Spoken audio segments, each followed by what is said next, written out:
So guys, what's going on? I hope you guys are well. I hope you guys are staying safe. I hope everything's good wherever you guys are. So guys, another really hot day, sweltering day.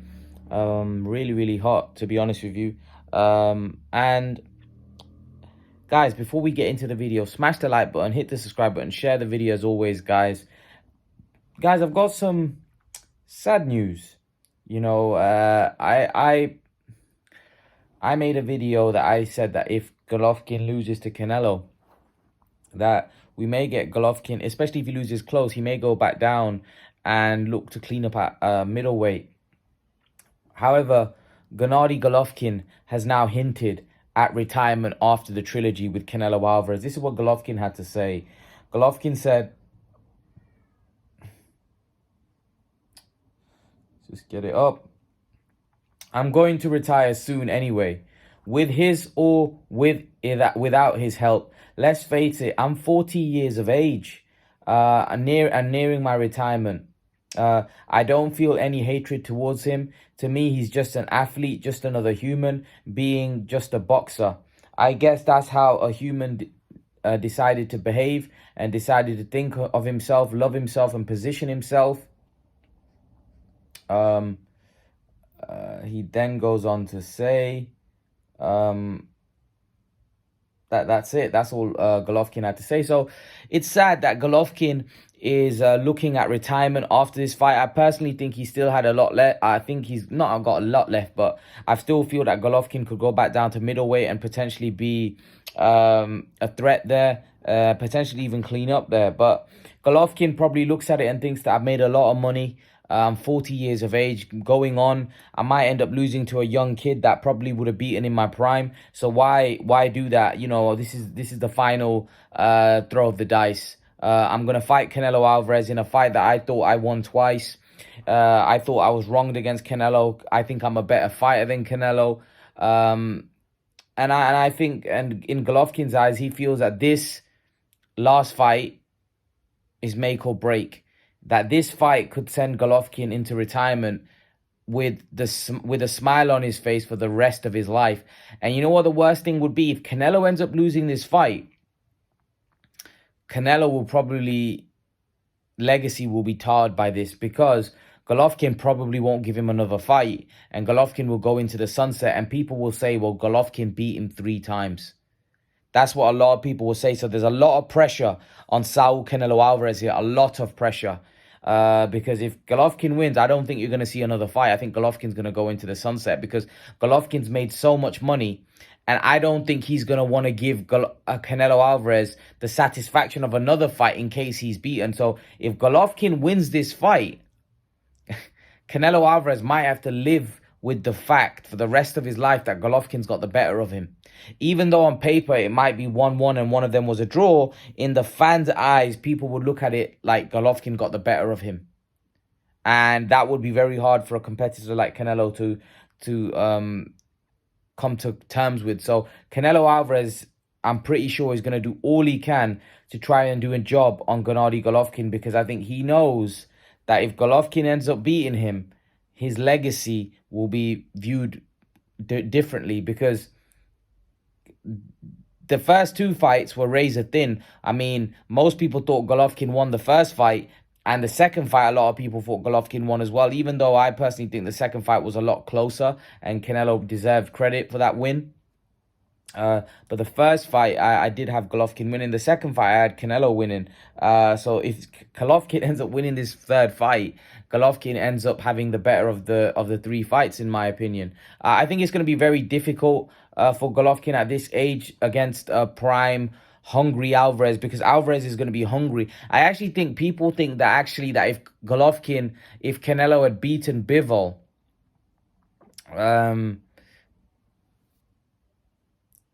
they would have looked at, Canelo might have actually gone into this fight underestimating Golovkin. If he had beaten Bivol, he might have overlooked Golovkin. Now, I think it's worse because Canelo's lost to Bivol. He's going to be coming in hungry and wanting to prove a point against Golovkin. So I actually think he's going to be more switched on. There's a chance that if Canelo had beaten Bivol, Canelo might have gone into this fight and overlooked Golovkin, thought that I'm going to beat this guy easy. He's 40 years of age, but now he's got a different mindset because he's just been beat. So Canelo Alvarez wants to win this fight because he's thinking to himself, I've just got beat. If I lose again, my career's in tatters. It's potentially over. So Canelo Alvarez is going to want to do a job on Gennady Golovkin. And that's what makes this fight even more interesting, in my opinion. And I think that's going to make Canelo even more motivated. So yeah, that's my take on it. Sad because I think Golovkin could have done a lot more in the sport. I think Golovkin really hurt himself when he waited for Canelo for too long. I think there was fights out there for Gennady Golovkin that he could have had that potentially could have shaped up his legacy. I think he should have gone up to 168 a lot longer. I mean, he should have gone up to 168. I think there was fights out there for him that I think would have made a lot of sense. I didn't understand why he didn't go up to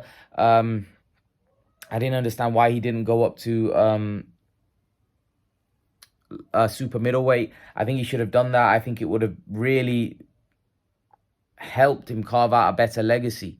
Because I think there was fights at 168. There was fighters that I think he would have beat. I think he would have beat everyone. And I think the only fight that would have been a dangerous fight for him probably would have been Andre Ward. I think he would have cleaned out everybody else. And that, for me, is why I never understood why Gennady Golovkin never ever moved up to fight those guys at super middleweight. Because for me, Golovkin would have beaten most of those super middleweights.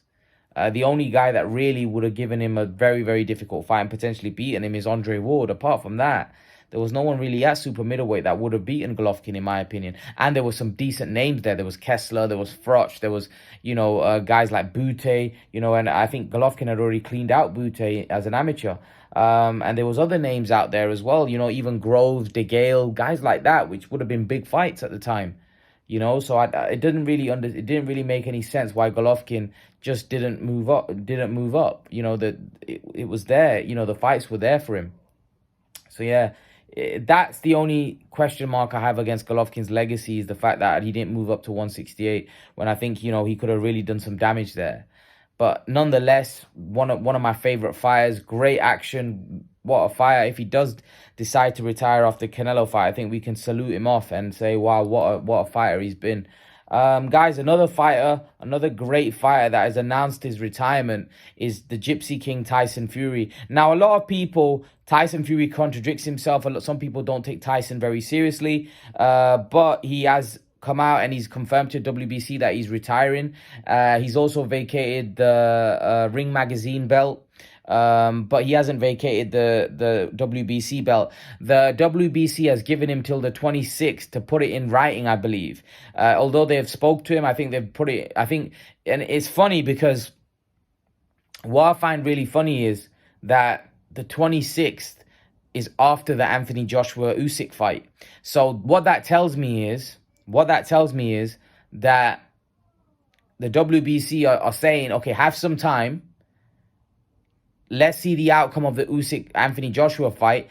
Then you have 6 days from then to make a decision. So he'll probably have another week then to make a decision whether he wants to continue fighting or not, which I actually think is not a bad thing, because if Joshua wins, there's no way Tyson Fury can walk away, And even if Usyk wins, man, he's basically, for me, he's basically doesn't want to be recognized as the best of this era, because Usyk is part of his era. AJ is part of his era. You can't just beat Wilder and Klitschko and then claim you're the best of this era. That's not how it works.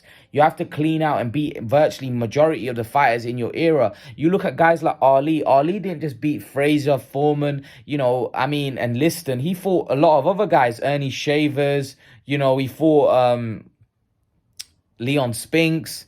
He fought Ken Norton, Henry Cooper, he fought so many guys, not just one guy, he fought like literally so many fighters, top names, great fighters. And that's the thing with Ali. Ali fought everyone, and Tyson Fury isn't in as anywhere near as competitive and a harder division as what Ali was in, but yet he hasn't fought Ruiz. He hasn't fought, You know, just all of these guys like Povetkin. Povetkin's retired now, but even then, why didn't he ever fight him? Pulev never fought him. You know, and I'm not saying these guys beat Tyson Fury. What I'm saying is he never even fought these guys. You know, Parker, he's not fought him. You know, Joe Joyce out there. You know, Hergovich, like, you know, I don't understand why somebody would just beat a couple of guys and be crowned as one of the great. Like, you've got to clean out your era. You got to defend your heavyweight title 5, 10 times. Look at Klitschko. He defended it. Ali. You know, great heavyweights defend their titles, man, for a long period of time, not just win it. Then obviously had his issues after the Klitschko fight. Then came back, beat Wilder, and then fought Dillian White. That's it. And then he's retiring. It doesn't make sense to me. It's just a very disjointed career. And I think Tyson Fury is a lot better than that. I think Tyson Fury, in my opinion, has all-time great has all-time great ability, but his resume and the way he goes about, I don't feel you can put him as an all-time great. I don't. I feel like if you look at the all-time greats in the heavyweight division, they've just done a lot more. Klitschko, he did so much. Ali, you know, Larry Holmes, you know, Lennox Lewis, you know, even Mike Tyson. You know, these are guys that fought a lot of, they defended their titles quite a few times. You know, Joe Frazier, like, you know, Foreman, you know, all these guys are great champions, man. They fought multiple times against multiple guys, not, you know, fighting here and there. You have to fight constantly. I don't quite understand with Tyson Fury, you know. He just doesn't make sense. I didn't really understand it. It was a very disjointed career. But nonetheless, he's a great fighter. And if he doesn't fight ever again, we have to say he was definitely a pleasure and in and outside the ring to watch. He's been involved in some great fights. You know, the Klitschko fight was terrible. But, you know, look, some of his fights against Cunningham were pretty exciting. You know, McDermott early on, you know, and then he had the Wilder trilogy, which was unbelievable. Unbelievable. The Dillian White fight was a bit boring. He just, you know, it wasn't very good to watch. But, you know, he knocked him out in sensational fashion. But I definitely think he should fight the winner of Usyk Joshua. I think his resume and his I just think his legacy is incomplete without fighting the winner of that. Maybe in his mind it is complete. Maybe in his mind he feels I've done what I've needed to do. But that's Tyson Fury's mind. But as a fan, I want to see him fight the winner of that fight. But anyway, leave your thoughts in the comment section below. Let me know what you think. Do you think Tyson Fury's legacy is incomplete without beating the winner of AJ Usyk? Or you think he's done enough and he's the best of this era? Leave your thoughts. Let me know what you think, and I'll see you guys in the next video. Peace.